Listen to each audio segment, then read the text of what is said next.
दूध भी कैसे सुन्नत है.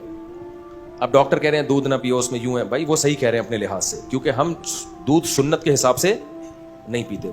हमारे नबी ने जो दूध पिया है वो शदीद भूख में खाने की जगह पिया है. नहीं यही बात. तभी नबी ने फरमाया कोई खुराक ऐसी नहीं है जो खाना और पीना दोनों जरूरतों पूरा करे सिवाय दूध के.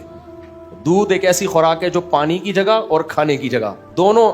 हम जब खाना खाते हैं पानी अलग से पीते हैं ना, जब पानी पीते हैं तो खाने की जरूरत पूरी नहीं होती. आप सल्लल्लाहु अलैहि वसल्लम ने फरमाया दूध क्या है, पानी की जरूरत भी पूरी करता है और खाने की भी. तो हमारे नबी ने शदीद भूख प्यास में दूध से पेट भरा है और बस ये हो गया टोटल खाना.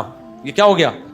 जबकि हम दूध, डॉक्टर एक मशवरा देता है 1 गिलास दूध पिए तो 2.5-3 पराठे खाने के बाद हम क्या पी रहे होते हैं, दूध.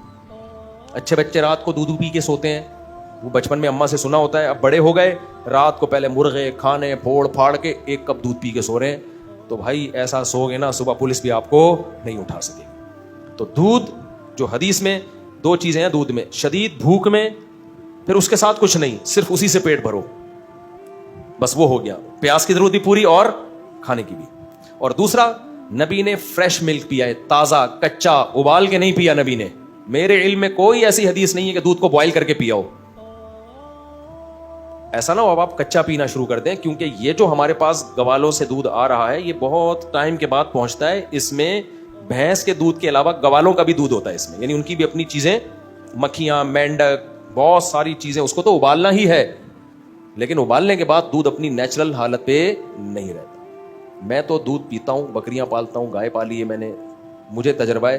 पके हुए दूध में और कच्चे दूध में बहुत फर्क है. कच्चा दूध फौरन हजम होता है और एसिडिटी खत्म करता है मैदे की, लज्जत में भी ज्यादा होता है. वो कुदरत का कॉम्बिनेशन उसमें बरकरार रहता है. जब आपने बॉयल कर लिया मलाई ऊपर आ गई, इसका मतलब उसमें कुछ तब्दीली आ गई. फ्रिज में रख दिया, अजीब बादीपन पैदा होता है उसमें. अब ये भी नहीं कर सकते हम कि दूध को हम इतनी टाइम गुजरने के बाद उबाले नहीं. जब टाइम गुजरेगा तो जर्म्स आते हैं उसमें. तो हल यही है, दूध निकाला और फौरन पी लिया, या थोड़ी देर का रखा हुआ हो. तो यही दूध पीने का सही तरीका है. इस तरह से पियोगे तो दूध बहुत फायदा पहुंचाएगा.